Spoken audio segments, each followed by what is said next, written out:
नमस्कार साथियों, मैं राहुल उपाध्याय आपका अपने YouTube चैनल पर स्वागत करता हूं। तो दोस्तों, आज मैं बड़ी महत्वपूर्ण क्लास आपके सामने लेकर आया हूं, केवल आरपीएफ वालों के लिए। ठीक है, आरपीएफ वालों के लिए क्लास है, जो आने वाले समय में जिनका भी एग्ज़ाम है उनके लिए इतिहास की ये क्लास है, हिस्ट्री की, जिसमें बहुत महत्वपूर्ण टॉपिक हमने कवर किए हैं, जैसे सिंधु घाटी सभ्यता, वैदिक काल, वंश एवं संस्थापक, महाजनपद में उनकी राजधानी, जैन धर्म, बौद्ध धर्म, भारतीय राष्ट्रीय कांग्रेस, बंगाल का विभाजन, रोलैक्ट एक्ट, और आपका क्रांतिकारी आंदोलन और प्रमुख नारे। ये वे टॉपिक हैं दोस्तों कि जो एग्ज़ाम में सबसे ज़्यादा पूछे जाते हैं इतिहास के। देखो, इतिहास काफ़ी बड़ा है। ठीक है, इतिहास काफ़ी बड़ा है। तो इतिहास में ऐसा नहीं है कि भाई तुम पूरी डिटेल में मतलब अगर पढ़ना शुरू करोगे तो केवल इसे ही कंप्लीट कर पाओगे। अभी हमारे पास में समय कम है, तो हमने वे सारे टॉपिक कवर किए हैं इतिहास के जो सबसे ज़्यादा पूछे जाते हैं, और ये एग्जामिनर के फेवरेट टॉपिक भी हैं। तो चलो, समय ना गवाते हुए स्टार्ट करते हैं। सबसे पहले देखते हैं सिंधु घाटी सभ्यता। सिंधु घाटी सभ्यता यह सबसे पुरानी सभ्यता है। इसे हड़प्पा सभ्यता, कांस्य सभ्यता, प्रथम नगरीय सभ्यता और सरस्वती सभ्यता आदि के नामों से जाना जाता है। ठीक है, कभी कभी ये भी कह देता भाई हड़प्पा सभ्यता किसे कहते हैं, या कांस्य युगीन सभ्यता किसे कहते हैं, नगरीय सभ्यता किसे कहते हैं, तो कि इसके किसके नाम है, सिंधु घाटी सभ्यता के हैं। सिंधु घाटी सभ्यता को हड़प्पा सभ्यता के नाम से भी जाना जाता है। देखो, ये इसमें चीज़ें क्या आती है, इंपॉर्टेंट ये है, इसकी खोज किसने करी है, दयाराम साहनी ने 1921 में। वेरी मोस्ट है। ठीक है, ये डायरेक्ट ही पूछ लेता है कि सिंधु घाटी सभ्यता की खोज या हड़प्पा सभ्यता की खोज किसने करी है, तो दयाराम साहनी ने की है। सिंधु घाटी सभ्यता में सिंधु घाटी सभ्यता में सबसे पहले हड़प्पा सभ्यता स्थल की खोज है। ये एक स्थल है सिंधु घाटी सभ्यता में ही, इसलिए इसका नाम दिया गया है, इसे हड़प्पा सभ्यता भी कहते हैं। ठीक है, हड़प्पा और मोहनजोदड़ो के प्राचीन शहर सिंधु नदी तंत्र के किनारे बसे थे। चलो जी, ये तो हमने सिंधु घाटी सभ्यता में। देखो, अब यहाँ आपको मेन पॉइंट क्या याद रखने हैं, आपको ये याद रखना है भाई इसका सिंधु घाटी सभ्यता का पुराना नाम क्या है और सबसे पुरानी पुरानी सभ्यता कौन सी है। तो सबसे पुरानी कौन सी है, सिंधु घाटी सभ्यता है सबसे पुरानी, और इसे कई नामों से जाना जाता है, जैसे हड़प्पा सभ्यता, कांस्य युगीन सभ्यता, नगरीय सभ्यता, सरस्वती सभ्यता आदि नामों से इसको जानते हैं। ठीक है, इसकी खोज ये पूछ लेता है, दयाराम साहनी ने 1921 में की है। ये 2 पॉइंट आपको ध्यान रखने हैं इसमें। अब बात करें, यह भारत की पहली नगरीय सभ्यता है, यानी कि नगर थे भाई। यह कांस्य युगीन सभ्यता है। कांस्य युगीन सभ्यता, कांसा जिसे ब्रोंज कहते हैं, आप तांबा कह लो। ठीक है, यह सिंधु और घग्गर हकरा नदी घाटियों में फैली थी। सिंधु घाटी सभ्यता के लोगों की सोच बहुत विकसित थी। उन्होंने पक्के मकानों में रहना शुरू कर दिया, यानी कि यहाँ पर इन्होंने कौन सी ईंटों का इस्तेमाल करा है, जो पक्की ईंट है उनका इस्तेमाल करके इन्होंने घर बनाए हैं। सिंधु घाटी सभ्यता के लोगों ने कई तरह की कलाकृतियाँ, मोहरे, मिट्टी के बर्तन बनाने, टेराकोटा की आकृतियाँ आदि बनाई हैं। ठीक है, इन्होंने कुछ आकृति बनाई है और मिट्टी के बर्तन भी बनाई हैं।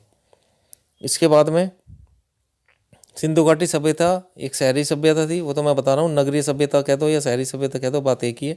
पक्की ईंटों का बनाने का यूज कर लिया इन्होंने। और कांस्य युगीन सभ्यता इसलिए कहते हैं क्योंकि यहाँ पर तांबे की खोज हुई है। ठीक है, सिंधु घाटी सभ्यता में किसकी खोज हुई है, तांबे की, ना कि लोहे की। ध्यान रखना, सबसे पहले कौन सी धातु खोजी गई है, तांबा। इसके बाद में आगे बात कर लेते हैं सिंधु घाटी सभ्यता के स्थल। देखो, इसमें स्थल थे जो कि इंपॉर्टेंट है। सबसे पहला स्थल तो मैंने बताया कि भाई इसे हड़प्पा सभ्यता के नाम से भी जानते हैं। तो हड़प्पा सभ्यता 1921, ये पूरे सीक्वेंस में लिख दिए हैं मैंने। ठीक है, बहुत इंपॉर्टेंट है। हड़प्पा सभ्यता किस नदी के किनारे, रावी नदी। किसी ने खोज करी है, दयाराम साहनी ने। अब ये वर्तमान में हड़प्पा सभ्यता कहाँ है, पाकिस्तान में। ठीक है, फिर बात करते हैं मोहनजोदड़ो। 1922 में इसकी खोज हुई है। ये सिंधु नदी के किनारे राखलदास बनर्जी ने इसकी खोज करी है, और ये कहाँ पर है, पाकिस्तान में है वर्तमान में।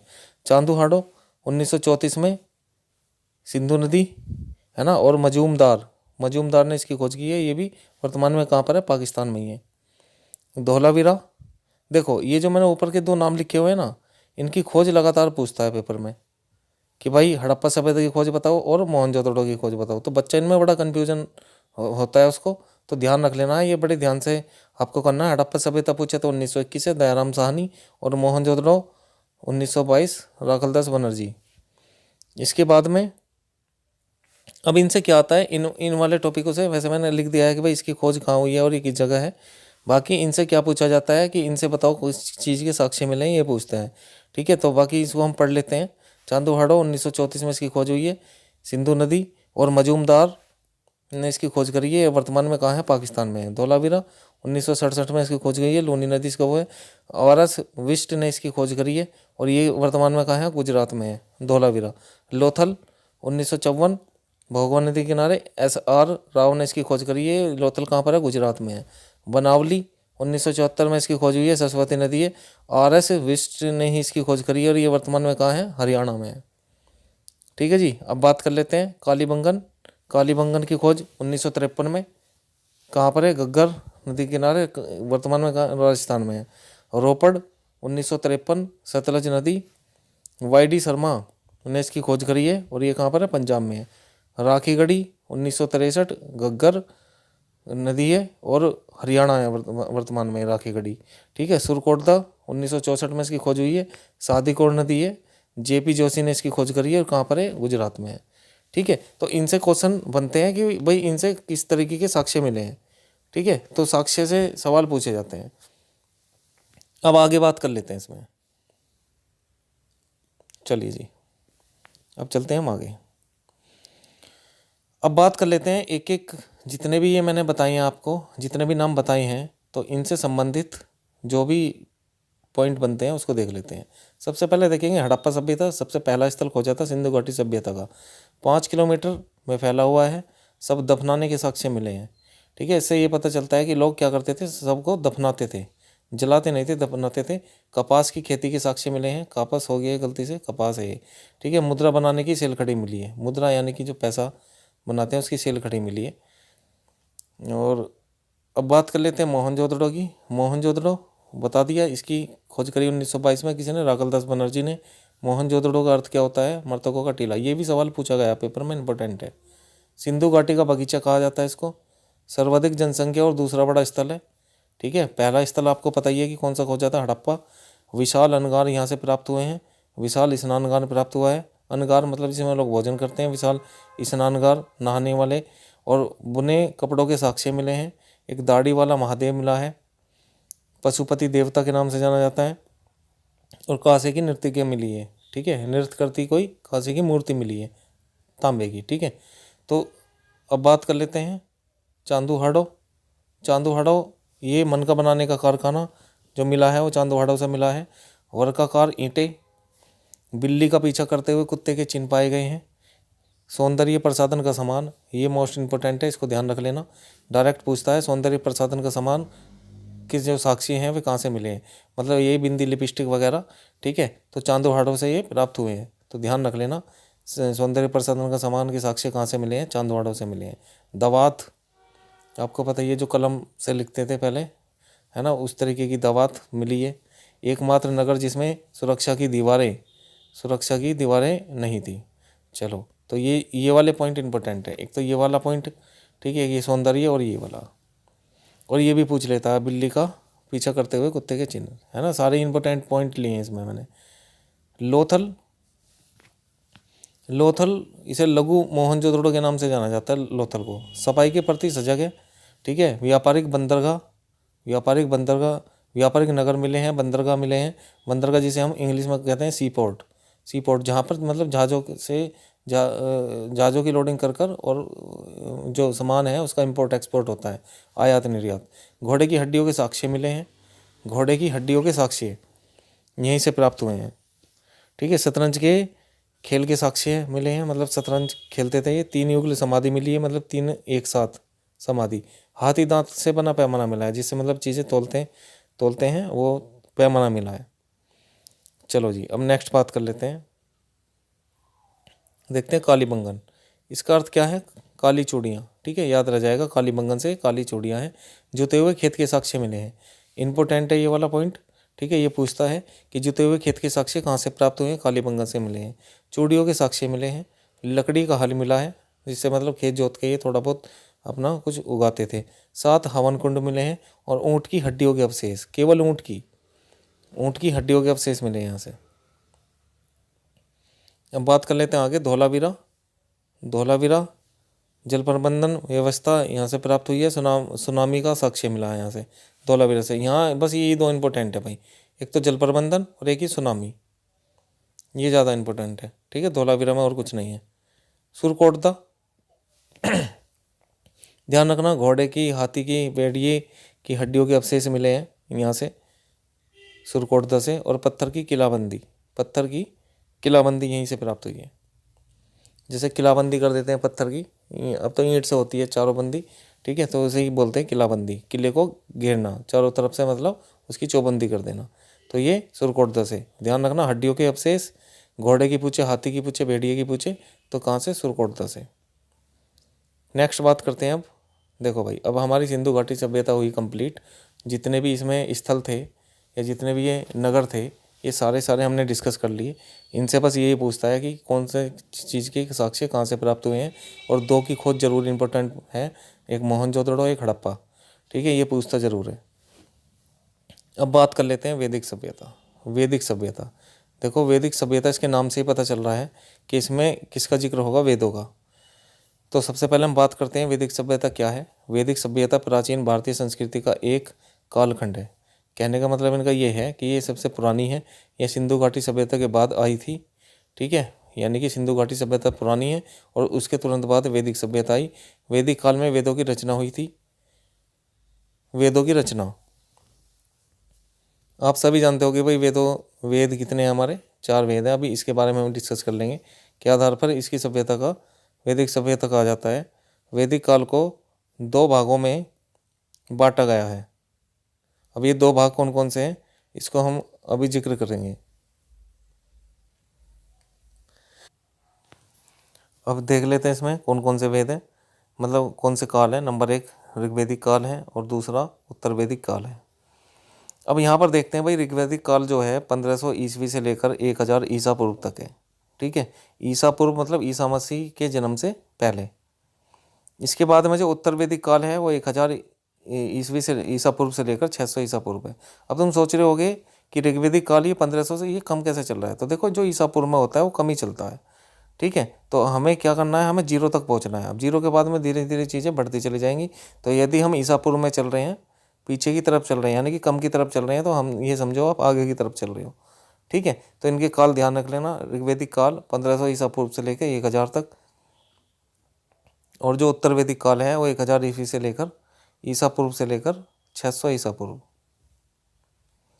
अब वैदिक सभ्यता की विशेषताओं के बारे में बात कर लेते हैं। जो वैदिक सभ्यताओं की विशेषताएं हैं वे क्या क्या हैं। वैदिक काल में आर्यों की सभ्यता ग्रामीणी थी। आपने देखा सिंधु घाटी सभ्यता की कैसी सभ्यता थी, वो थी नगरीय। और ये वैदिक काल की सभ्यता कैसी है, ये है ग्रामीणी। ग्रामीणी मतलब गांव वाली। आर्यों की भाषा संस्कृत थी। इस काल में राजतंत्रात्मक प्रणाली थी, मतलब राजा राज करता था, ठीक है।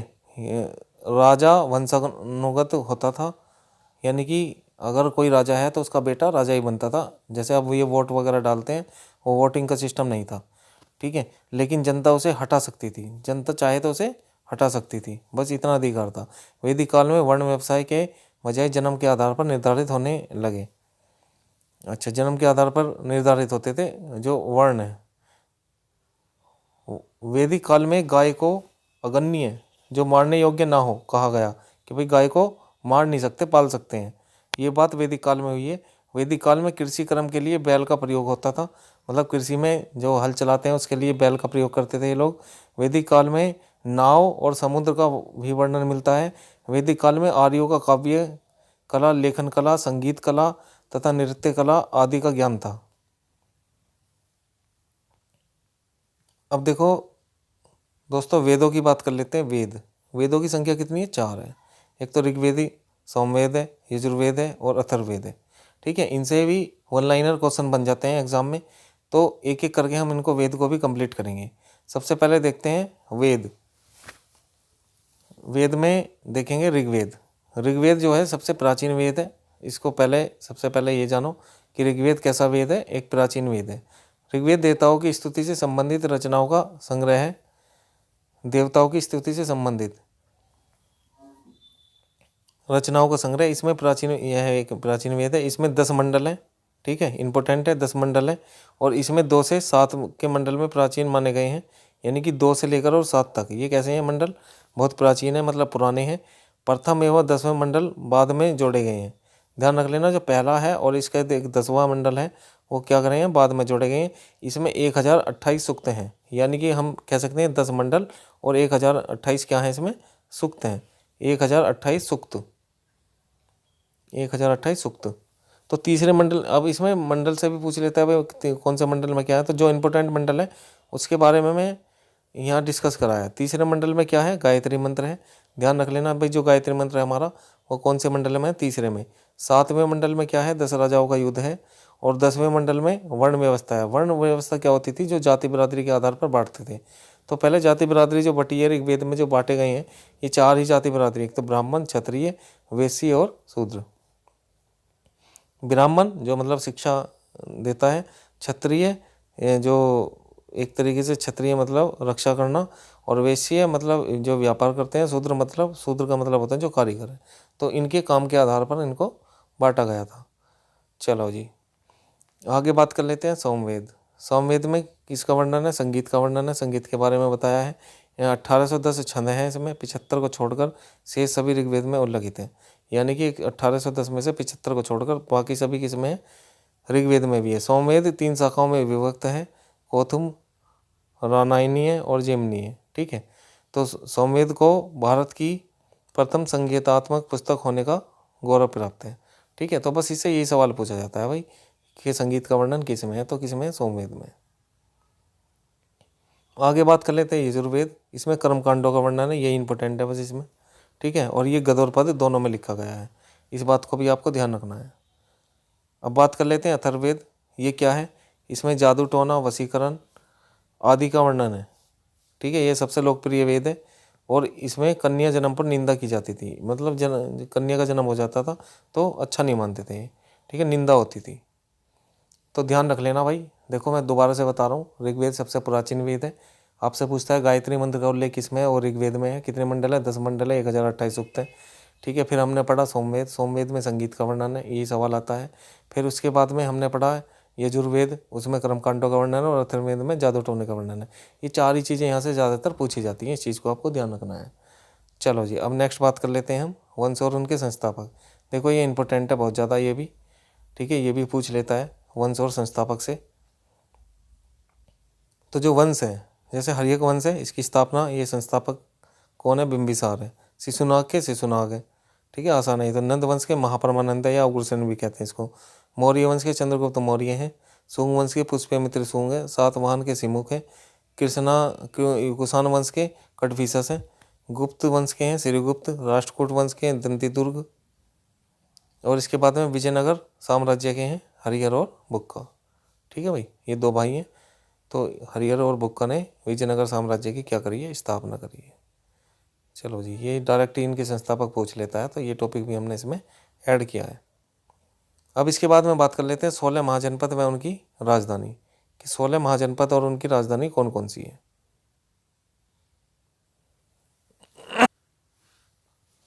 अब जैसे पहली आपकी ये महाजनपद जो है, पहला अंगा है, अंगा की राजधानी है चंपा। ठीक है, मगध, मगध की राजधानी है राजगीर है। तीसरा है काशी, काशी की राजधानी है वाराणसी। चौथा है वत्स, कौशाम्बी है। वज्जी की वैशाली है। कौशल का श्रावस्ती है। अवंती की उज्जैन है। ठीक है, ये डायरेक्ट इनकी राजधानी पूछता है। मल्ल की क्या है, कुशावती है, मल्ल की कुशावती। और आपका जो है पंचाल की क्या है, कामपिल्ली है। 10वां है आपका चेदी, चेदी की शक्तिमती है। ध्यान रखना, इंपॉर्टेंट है, पूछा जाता है। कुरु की इंद्रप्रस्थ है। मत्स्य की विराटनगर है। कंबोज की हाटक है। सुरसेन, ये इंपॉर्टेंट है। ठीक है, तो क्या है, मथुरा है। असमक की पोतन है। गांधार की तक्षशिला है। 2-3 बार इसको रिवाइज करोगे तो आपके जो है ये याद हो जाएंगे। इसमें से कुछ मुख्य हैं जो पूछी जाती हैं, वो मैं आपको बता देता हूँ कि इसमें मुख्य कौन कौन सी है। एक तो जैसे अंगा बहुत पूछा जाता है, चंपा है, मगध की भी पूछ लेता है। और काशी आपको ये पता ही है, पुराना नाम था, या वे वाराणसी है। वत्स की कौशाम्बी, वज्जी की कौशल, वज्जी की वैशाली, और कौशल की श्रावस्ती। एक अवंती का भी ध्यान रखना। ठीक है जी, और ये आपका एक ये सूरसेन, मथुरा। ठीक है, तो ये पूछे जाते हैं, इम्पोर्टेंट है, ध्यान रखना है। चलो जी, अब बात कर लेते हैं जैन धर्म की। देखो धर्म, जैन धर्म और बौद्ध धर्म, ये भी टॉपिक बहुत महत्वपूर्ण है आपके एग्जाम की दृष्टि से। तो इसके बारे में हम फुल डिटेल में पढ़ेंगे। जैसे जैन धर्म है, जैन धर्म के संस्थापक कौन थे? ऋषभदेव। जैन धर्म को सनातन धर्म माना जाता है। सबसे प्राचीन धर्म कौन सा है? जैन। सबसे प्राचीन धर्म है सनातन धर्म, ठीक है। और इस धर्म को फॉलो करने वाले व्यक्ति कहलाए थे हिंदू। तो यहाँ पर जो है जैन धर्म को भी सनातन धर्म से जोड़ा गया है। और ये जैन धर्म में जैसे गुरु होते हैं ना भाई, तो इसी तरीके से जैन धर्म में गुरुओं को क्या कहते हैं? तीर्थकर कहते हैं। तो ये तीर्थकर हुए हैं, 24 हुए हैं, जिनमें से अंतिम तीर्थकर वर्धमान महावीर स्वामी, ठीक है। महावीर स्वामी का दूसरा नाम क्या है? वर्धमान, ध्यान रखना है। इसके बाद में जो जैन धर्म के पहले तीर्थकर थे वे कौन थे? ऋषभनाथ थे। और जैन धर्म के अनुयायियों को क्या कहते हैं? जैन कहा जाता है, जैन कहा जाता है। जैन धर्म में सत्य और अहिंसा को बहुत महत्व दिया है। सही सत्य है कि भाई सच बोलो और अहिंसा मत करो, हिंसा मत करो, ठीक है। तो यहाँ पर जो है जैन धर्म के लोग दिगंबर और श्वेतांबर संप्रदाय में बटे हुए थे, यानी कि दिगंबर और एक श्वेतांबर। श्वेतांबर वे होते हैं जो सफ़ेद वस्त्र धारण करके ईश्वर की पूजा करते हैं, और दिगंबर वो होते हैं जो नंगे रहते हैं। तो यहाँ पर ध्यान रखना है, दिगंबर और श्वेतांबर 2 भागों में बटा हुआ था जैन धर्म। जैन धर्म के लोग प्राकृत भाषा, ठीक है, पूछता है जैन धर्म की भाषा कौन सी है? तो कौन सी है? प्राकृत भाषा है। अब आगे बात कर लेते हैं। जैन धर्म का प्रचार भगवान महावीर स्वामी ने 6ठी शताब्दी ईसा पूर्व में किया था, ठीक है। वास्तविक संस्थापक माना जाता है महावीर स्वामी को। और यहाँ पर जो है ये जो चंद्रगुप्त मौर्य के शासनकाल में जैन धर्म का प्रसार हुआ था, ठीक है। मतलब जो सबसे ज़्यादा फैला था, ये कब फैला था? चंद्रगुप्त मौर्य के समय में। तो यहाँ से आपको 3-4 बात याद रखनी है कि टोटल तो तीर्थकर कितने हुए हैं? 24 तीर्थकर हुए हैं। इसके संस्थापक कौन है? ऋषभदेव हैं। इसमें टोटल 24 तीर्थकर हुए हैं। आपका जो है पहले ऋषभनाथ है, और 24वें महावीर स्वामी हैं, जिन्हें हम वास्तविक संस्थापक के नाम से जानते हैं। 23वें पार्श्वनाथ है, ठीक है। तो इतनी बात आपको ध्यान रखनी है। और इसकी भाषा कौन सी थी? प्राकृत भाषा। चलो जी, नेक्स्ट बात कर लेते हैं बौद्ध धर्म की। बौद्ध धर्म भगवान गौतम बुद्ध के बारे में, ठीक है। ये गौतम बुद्ध से संबंधित है। संस्थापक देख रहे हो गौतम बुद्ध ही रहे हैं। भगवान गौतम बुद्ध की शिक्षाओं पर आधारित एक भारतीय दार्शनिक परंपरा है, ठीक है। जन्म इनका कब हुआ? 563 ईसा पूर्व में लुम्बिनी में हुआ। लुम्बिनी कहाँ पड़ता है? वर्तमान में नेपाल में है। मृत्यु उनकी 483 ईसा पूर्व में हुई है। कहाँ पर हुई है? कुशीनगर, बिहार में। बचपन का नाम क्या था इनका? सिद्धार्थ। पिता का नाम इनका क्या था? शुद्धोधन। माता का नाम इनका था महामाया। और पत्नी का नाम क्या था? यशोधरा, पत्नी का नाम। गृह त्याग, 29 वर्ष की आयु में इन्होंने गृह त्याग कर दिया, ठीक है भाई। ये मोहमाया से दूर हो गए। और गृह त्याग की घटना इनकी क्या कहलाई? महाविनिष्क्रमण। ध्यान रखना, इंपॉर्टेंट है, ये अंडरलाइन किया हुआ है मैंने, है ना, रेड उससे।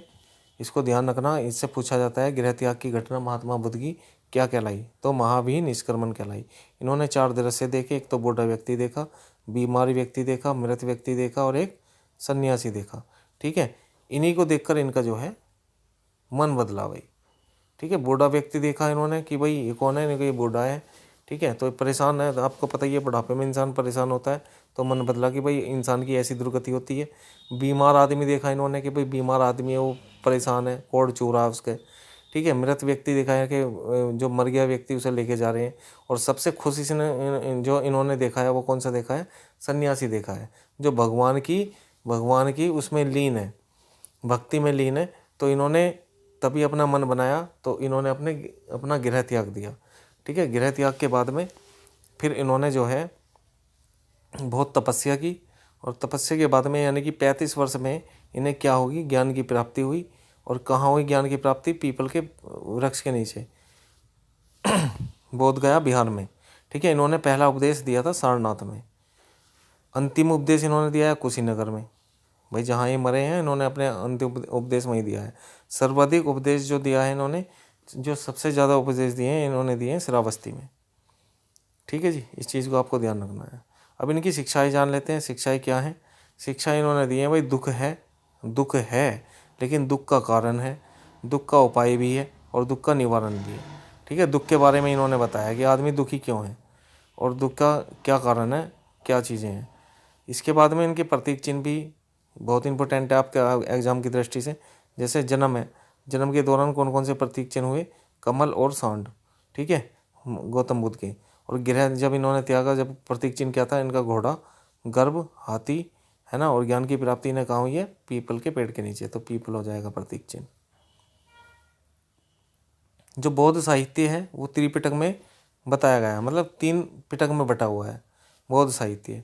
तो यहाँ पर जो है जैसे विनय पिटक है, ये बौद्ध संघ के नियम से संबंधित है। सुत्त पिटक, इसमें गौतम बुद्ध के उपदेश के बारे में दिया हुआ है। अभिधम पिटक, इसमें मोगली शिष्य के बारे में बात की हुई है। ठीक है, तो इसमें पिटक से डायरेक्ट आपसे पूछ सकता है कि बताओ गौतम बुद्ध के उपदेश किस पिटक में है, या बौद्ध संघ के नियम किस पिटक में है, जो बौद्ध धर्म के नियम है वो किस पिटक में है। ठीक है, तो ये भी पूछ सकता है। अब देखते हैं। अच्छा, एक चीज़ और ध्यान रखना है, जो बौद्ध धर्म है, बौद्ध धर्म की जो भाषा, वहाँ पर हमने प्राकृत देखी, इसमें कौन सी भाषा होती है, पाली भाषा। अब बात कर लेते हैं बौद्ध संगति कि ये जो बौद्ध संगति है ये कब कब हुई है। तो एक तो पहली जो बौद्ध संगति हुई है वो 483, ये क्या है यहाँ पर, इस चीज़ को ध्यान रखेंगे, लिखा नहीं है इसमें, ईसा पूर्व है। ठीक है, ईसा पूर्व। तो ये कहाँ हुई है, राजगृह में हुई है, राजगृह। ठीक है, और इसके साथ किसके शासनकाल में हुई, अजातशत्रु के शासनकाल में हुई, और वहाँ पे अध्यक्ष किसको बनाया गया, महाकश्यप को। ठीक है, दूसरी जो बौद्ध संगति है वो 383 ईसा पूर्व में हुई है। कहाँ पर हुई है, वैशाली में। और यहाँ पे शासनकाल किसका चल रहा था, कालाशोक का, और यहाँ अध्यक्ष कौन थे, साबक मीर। ठीक है, तीसरी जो बौद्ध संगति हुई है वो 255 ईसा पूर्व में हुई है, पाटलिपुत्र बिहार में।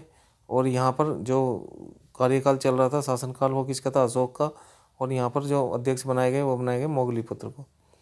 अब जो चौथी बौद्ध संगति है ये प्रथम शताब्दी में हुई, मतलब ईसा पूर्व खत्म करके ईसवी चल गई, ईसवी चल गई। ठीक है जी, ईसवी। और ये कहाँ पर हुई है, कुंडलवन में, कनिष्क के समय में हुई है। और यहाँ पर अध्यक्ष कौन थे, वसुमित्र अध्यक्ष थे। चलो भाई आगे बात कर लेते हैं भारतीय राष्ट्रीय कांग्रेस के बारे में। वो टॉपिक आपका जैन धर्म बौद्ध धर्म ये कंप्लीट हुए।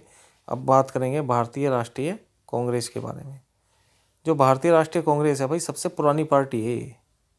ठीक है जी, सबसे पुरानी पार्टी यही है, भारतीय राष्ट्रीय कांग्रेस।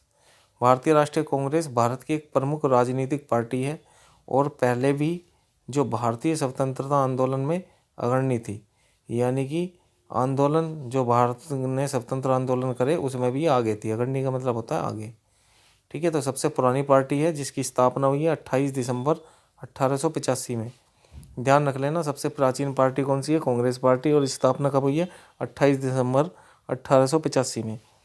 ठीक है, कांग्रेस की स्थापना कहाँ हुई है, गोपाल दास तेजपाल संस्कृत कॉलेज में, बम्बई में हुई है। ठीक है, बम्बई, अभी तो मुंबई कहते हैं, पहला क्या नाम था इसका, बम्बई नाम था। तो जिसमें 72 प्रतिनिधियों ने क्या कराया भाई, भाग लिया है, उपस्थित हुए। और इसकी स्थापना किसने करी है, एओ ह्यूम ने महासचिव के रूप में कार्यभार संभाला। और ओमेश चंद्र बनर्जी, इनको देखो शॉर्ट में कहते हैं WC बनर्जी। क्या कहते हैं, WC बनर्जी के अध्यक्ष चुने गए। ठीक है, स्थापना किसने करी है, एओ ह्यूम ने। और जो अध्यक्ष चुने गए थे वो कौन थे, WC बनर्जी। इसके संस्थापक देखो मैंने यहाँ लिखा है, यहाँ पर इसके जो संस्थापक हैं एओ ह्यूम को माना जाता है। और कांग्रेस की स्थापना के समय वायसराय कौन थे, लॉर्ड डफरिन। तो यहाँ पर डफरिन थे। चलो जी, नेक्स्ट बात कर लेते हैं भारतीय राष्ट्रीय कांग्रेस के 1896। देखो इसके बहुत सारे अधिवेशन हुए, अधिवेशन बोले तो बैठक हुई हैं। और जो महत्वपूर्ण बैठक हुई हैं, जो महत्वपूर्ण अधिवेशन हुए हैं उनके बारे में यहाँ पे जिक्र है। अधिवेशन हुए हैं, बहुत सारे अधिवेशन हुए हैं। ठीक है, हमें सारे नहीं पढ़ने, जो महत्वपूर्ण अधिवेशन है उनके बारे में जो जिक्र है उसके बारे में हम बात करेंगे।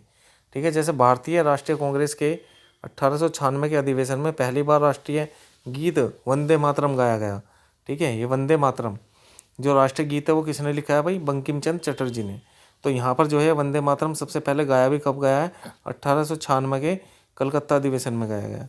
ठीक है जी, तो पहला गोलमेज सम्मेलन लंदन में हुआ है 1930 में। लंदन में गोलमेज सम्मेलन भारत के भविष्य का प्रशासन की चर्चा के लिए किया गया। ठीक है, कि भारत में आने वाले समय में कैसे प्रशासन चलेगा उसके बारे में ये बात हुई थी लंदन में। 1930-32 के दौरान भारत के राजनीतिक मुद्दों से संबंधित कुल 3 गोलमेज सम्मेलन हुए। कितने हुए टोटल गोलमेज सम्मेलन, 3 गोलमेज सम्मेलन। ठीक है, वही इसका नाम रख दिया गोलमेज सम्मेलन। गोल मेज पे बैठ के चारों तरफ लोग बैठते थे और फिर इसमें बातें चलती थी, डिस्कस होता था। जैसे आज की डेट में तुमने देखा है भाई, नेता लोग बैठते हैं, इसी तरीके से ये सम्मेलन हुआ, ये लंदन में हुआ था। तो इसका नाम दे दिया गोलमेज सम्मेलन। अब देखें, बात करें भारतीय राष्ट्रीय कांग्रेस की प्रथम महिला अध्यक्ष कौन रही है, एनी बेसेंट रही है। भारतीय राष्ट्रीय कांग्रेस के प्रथम मुस्लिम अध्यक्ष कौन रहे हैं, बदरुद्दीन तैयब जी। भारतीय राष्ट्रीय कांग्रेस की पहली भारतीय महिला अध्यक्ष तो कौन थी वे, सरोजनी नायडू। ठीक है, ध्यान रख लेना, तीनों ही पॉइंट इंपॉर्टेंट है कांग्रेस से संबंधित। अब बात कर लेते हैं, कांग्रेस में कुल 4 अंग्रेज अध्यक्ष हुए हैं। ठीक है, जो अंग्रेज रहे हैं वे कितने रहे हैं? 4 अध्यक्ष हुए हैं। एक तो जॉर्ज यूल 1888 के उसमें रहा है, और बेडबर्न 1889, हर साल इसके अधिवेशन हुए हैं। अल्फ्रेड वेब 1894 में रहे हैं, और हेनरी कॉटन 1904 में। ठीक है, ये तो 4 ही अध्यक्ष हैं। कांग्रेस में 3 महिला अध्यक्ष रही हैं, एक तो एनी बेसेंट, सरोजिनी नायडू, और ये आपका नलिनी सेन गुप्त। 3 ये महिलाएं हैं जो कांग्रेस की अध्यक्ष रही हैं। अब बात कर लेते हैं भारतीय राष्ट्रीय कांग्रेस के लाहौर अधिवेशन में साल 1929 में पहली बार तिरंगा फहराया गया। ठीक है भाई, लाहौर अधिवेशन में फहराया गया था पहली बार तिरंगा। ठीक है, तो ध्वज भारत की आज़ादी के लिए लड़े गए संघर्ष का प्रतीक है। तो 1907 में कांग्रेस के सूरत अधिवेशन में कांग्रेस कितने दलों में बट गया? 2 दलों में, नरम दल और गरम दल में विभाजित हुआ। गरम दल वाले वंदे मातरम को राष्ट्रीय गान बनाना चाहते थे, जबकि नरम दल वाले जनगण मन को के समर्थक रहे कि इसे यही हमारा राष्ट्रीय गान आना चाहिए। इसके बाद बात कर लेते हैं नरम दल के नेता कौन कौन थे। भाई नरम दल के नेता थे दादा भाई नौरोजी, जिन्हें विरुद्ध पुरुष के नाम से भी जानते हैं। एक थे उमेश चंद्र बनर्जी और एक थे फिरोज शाह मेहता। ठीक है, ये तो थे भाई नरम दल के तीनों आदमी। ठीक है, तो इन्होंने क्या हुआ, आदि नेताओं के हृदय में ब्रिटिश शासन के प्रति कृतज्ञता की भावना थी कि भाई अगर हम आराम से करेंगे आंदोलन शांतिपूर्वक तो ये हमें क्या करेंगे, आज़ाद कर देंगे। ठीक है, ऐसी भावना इनके मन में थी। अब गरम दल के जो नेता थे, इसकी मैंने एक ट्रिक लिखी है इनको याद करने की, बाल लाल पाल। ठीक है, तो पहले नंबर पे आपका जो है बाल गंगाधर तिलक हो जाएंगे बाल से, और लाल से क्या हो जाएंगे, लाला लाजपत राय, और पाल से क्या हो जाएंगे, विपिन चंद्र पाल। ये भी आपको ध्यान रखनी है, आपसे पूछा जाता है कि नरम दल के नेता कौन है निम्नलिखित में से, या गरम दल के कौन है। ठीक है, अब बात करेंगे बंगाल का विभाजन। फिर हुआ भैया बंगाल का विभाजन 1905 में हुआ। इसे बंग भंग के नाम से भी जाना जाता है। इस विभाजन की घोषणा भारत के तत्कालीन वायसराय कौन थे, लॉर्ड कर्जन। तो ये सवाल आता है पेपर में कि बंगाल का विभाजन किसने किया है, बंगाल का विभाजन किसने किया, तो क्या नाम रहेगा, लॉर्ड कर्जन। ठीक है, कर्जन आपको ध्यान रखना है, और कब हुआ है, 1905 में। इतनी बात आपको ध्यान रखनी है। ठीक है, डेट इतनी इंपॉर्टेंट नहीं है जितना बस ये वाला नाम और ये वाला सन इंपॉर्टेंट है। विभाजन करने का उद्देश्य क्या था भाई, प्रशासन को सुधारना और राष्ट्रवाद को क्या करना, कम करना। देखो भाई, ये जो बंगाल था इसे हमने 2 भागों में डिवाइड किया। एक तो पूर्वी बंगाल में क्या आता था, असम, यह मुस्लिम बाहुल्य क्षेत्र बना। राजधानी इन्होंने क्या रखी, तभी से ही ढाका रखी। पश्चिम बंगाल में बंगाल भी था, बिहार, उड़ीसा, यह हिंदू बाहुल्य क्षेत्र बना। ठीक है, तो देश की कुल आबादी कितनी थी, 40 करोड़, बंगाल की 8 करोड़। घोषणा हुई कब, 20 जुलाई 1905 में। लेकिन लागू किसने करा इसको, एंड्रयू फेजर ने करा है 16 अक्टूबर 1905 में। ठीक है, 16 अक्टूबर 1905 में। और राज्य सचिव इसके रहे हैं रिजले, वायसराय कर्जन। ठीक है, तो कर्जन के समय में किसने कराया विभाजन इसका, बंगाल का, लॉर्ड कर्जन। 16 अक्टूबर 1905 में बंगाल शोक, राखी दिवस और वंदे मातरम गाया गया। ठीक है, तो ये तीनों नाम आपको ध्यान रखने, बंगाल शोक भी मनाया गया, राखी दिवस भी मनाया गया, और वंदे मातरम भी गाया गया। आमार सोनार, ये कहाँ का राष्ट्रीय गाना है, ये है बांग्लादेश का। ठीक है भैया, ये किसने लिखा है, रविंद्रनाथ टैगोर ने। इसको भी ध्यान रख लेना, आमार सोनार, कि ये राष्ट्रीय गान बांग्लादेश का राष्ट्रीय गान का क्या नाम है, आमार सोनार नाम है, रविंद्रनाथ टैगोर ने लिखा है। ठीक है जी, बंगाल विभाजन के विरोध में 7 अगस्त 1905 में मीटिंग हुई व स्वदेशी आंदोलन शुरू किया गया। मीटिंग हुई इसके बारे में, और इसमें क्या करा गया, स्वदेशी आंदोलन शुरू किया गया, और इसका नेतृत्व किसने कराया, सुरेंद्र नाथ बनर्जी और आनंद मोहन बोस ने। ठीक है, तो इस आंदोलन का जो नेतृत्व निभाया है वो किसने निभाया है, सुरेंद्र नाथ बनर्जी और आनंद मोहन बोस।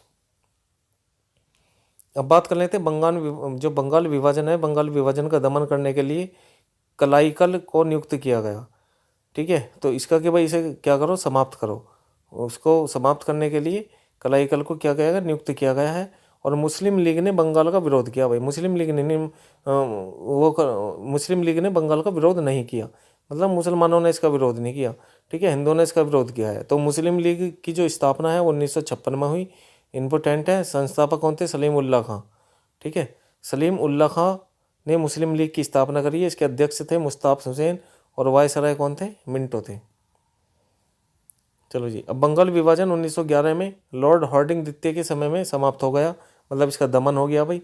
ठीक है, तो 1911 में दिल्ली राजधानी की घोषणा की गई, लेकिन बनाई कब है? 1912 में। 1927 में दिल्ली शहर को बसाया गया और 1931 में नई दिल्ली क्या बनी है? राजधानी बनी है। नई दिल्ली राजधानी बनी 1931 में। अब बात कर लेते हैं जो सबसे बड़ा कानून है, रोलेक्ट एक्ट, काला कानून। ठीक है, ये अंग्रेजों के द्वारा लाया गया भाई काला कानून। काला कानून में क्या होता था, सुन लो ध्यान से। ये जो काला कानून है, इसमें काला कानून में इसे काला कानून क्यों कहा गया? रोलेक्ट एक्ट को।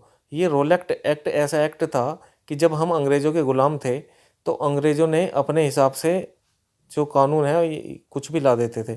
ठीक है, तो उसमें जो है भारतीयों को बड़ी हानि होती थी एक तरीके से अगर देखा जाए तो भारतीय। अब इसमें ये रोलेक्ट एक्ट में क्या चीज़ें हैं? रोलेक्ट एक्ट में वो आया कि भाई साहब ना अपील, ना वकील और ना दलील, किसी को भी पकड़ के कितने भी साल के लिए अंदर डाल देते थे। ठीक है, तो ये था काला कानून और इसका तो बहुत विरोध हुआ है। तो देख लेते हैं, इसके बारे में बात करेंगे। रोलेक्ट एक्ट साल 1919 में ब्रिटिश सरकार ने पारित किया था। यह एक काला कानून था जिसके जरिए सरकार को बिना मुकदमे के लोगों को गिरफ्तार करने और जेल में बंद करने का अधिकार मिल गया था। बताओ, अंग्रेज जो है, अगर अंग्रेजों को ये भी पता चल गया भाई ये भारतीय मन में कुछ हमारे लिए गलत सोच रहा है, तो उसे पकड़ के 10 साल 5 साल उनकी मर्जी के हिसाब से कानून चल रहा, फिर क्या कानून रह गया? ठीक है, तो इस पे इसका विरोध किया था भारतीयों ने हमारे। ठीक है, तो इस एक्ट को ब्लैक एक्ट के नाम से भी जाना जाता है। सोचो बताओ, देखो कितनी बड़ी बात थी कि बिना ना वकील, ना अपील, ना दलील, कुछ है ही नहीं, अपनी मन मर्जी से कितने भी साल की सज़ा दे दो भारतीयों को। तो कैसा कानून लेकर आए ये? अब इसका विरोध तो होना ही था, है ना। रोलेक्ट एक्ट के विरोध करता कौन थे भाई? इन्होंने विरोध करा डॉक्टर सत्यपाल थे, सैफुद्दीन किचलू थे, और भाई साहब ये जो है इन्होंने जब इनका विरोध करा तो इन्हें ये गिरफ्तार कर लिए गए। इनको गिरफ्तार कर लिया। गिरफ्तारी के विरोध में भीड़ जो है, जब विरोध हुआ तो विरोध में आराम से क्या करने, एक तरीके से हड़ताल करने के लिए, या मतलब जैसा आंदोलन टाइप में होता है, बहुत आराम से गई थी जलियांवाला बाग में। ठीक है, वहाँ पहुँची अमृतसर में। तो यहाँ पर जहाँ पर जनरल डायर ने 79 लोगों पर क्या चलवा दी भैया? गोली चलवा दी। वे तो आराम से कर रहे थे। ठीक है, आम आदमी थे वहाँ जलियांवाला बाग में, और जनरल डायर ने क्या काम करा? इन पर 79 लोगों पर ही गोलियों के ऑर्डर दे दी कि भाई गोली चलाओ। तो गोली चलाई। बहुत सारे लोग जो बेचारे आम लोग थे वो बहुत मारे गए इसमें जलियांवाला बाग में। रोलेक्ट एक्ट के बारे में ज़रूरी बातें इसको और जान लेते हैं भाई। इस एक्ट के तहत किसी भी भारतीय को बिना मुकदमा चलाई जेल में बंद किया जाता था, अभी बताया मैंने आपको। ठीक है, इस एक्ट के तहत राजद्रोह के मामले में जजों को बिना मंजूरी की मदद से सुनवाई करने का अधिकार मिल गया। ठीक है, जब ये एक्ट ही ऐसा है फिर तो जज की भी ज़रूरत नहीं है। ठीक है, इस एक्ट के तहत सरकार को बलपूर्वक प्रेस की आज़ादी छीनने का अधिकार मिल गया। ठीक है, प्रेस की जो आज़ादी थी उसे छीनने का भी अधिकार मिल गया। ठीक है, मीडिया, प्रेस बोले तो मीडिया। इस एक्ट के तहत सरकार किसी व्यक्ति को देश से निकाला भी दे सकती थी। देखो कितनी बड़ी बात है। ठीक है, भारतीयों को भी निकाल सकती थी, किसी को भी निकाला दे सकती थी इस एक्ट के तहत। तो ये एक्ट बहुत बुरा था भाई, तो इसका ठीक ठाक विरोध हुआ। रोलेक्ट एक्ट के खिलाफ विरोध। अब देखो, इसके विरोध में लोग जलियांवाला बाग में इकट्ठा हुए। वहाँ पर 79 लोगों पर जनरल डायर ने क्या चलवा दी? गोली चलवा दी कि भाई इस एक्ट को हम वापस नहीं लेंगे, काला कानून को वापस ही नहीं लेंगे। ठीक है, तो लोग कितने भी मरो, कोई दिक्कत नहीं है। अब महात्मा गांधी ने इस एक्ट का विरोध किया। ठीक है, महात्मा गांधी से पहले भी आपको मैंने बताया भाई। ठीक है, इन्होंने विरोध करा। उन्होंने अहिंसक सवर्ण अवज्ञा आंदोलन की शुरुआत करी। इन्होंने भी आंदोलन चलाया इसके लिए। विभिन्न शहरों में रैलियां आयोजित की गई। कर्मचारी रेलवे कार्यशाला में हड़ताल पर चले गए। दुकानें बंद हो गई थी। ठीक है, तो ये विरोध हुए इसके।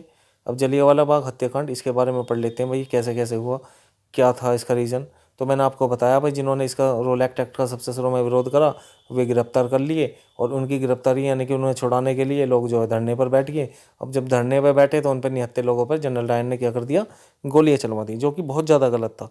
तो महात्मा गांधी ने इसके विरोध में जो है आंदोलन करे हैं। तो इसके बारे में चल लेते हैं। ये जो घटना हुई है भाई, ये 13 अप्रैल 1919 को हुई। बैसाखी का दिन था।